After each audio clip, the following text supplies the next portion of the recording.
Я говорю с тобой под свист снарядов, угрюмым заревом озарена. Я говорю с тобой из Ленинграда, страна моя, печальная страна.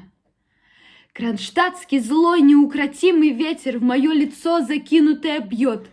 В бомбоубежищах уже уснули дети, ночная стража встала у ворот.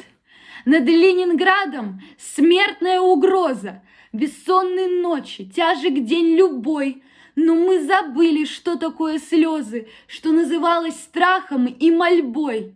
Я говорю, нас, граждан Ленинграда, не поколеблет грохот канонад. И если завтра будут баррикады, мы не покинем наших баррикад.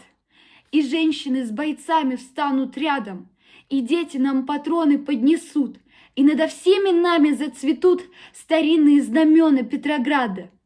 Руками сжав обугленное сердце, такое обещание даю. Я, горожанка, мать красноармейца, погибшего подстрельную в бою. Мы будем драться с беззаветной силой, мы одолеем бешеных зверей. Мы победим, клянусь тебе, Россия, от имени российских матерей.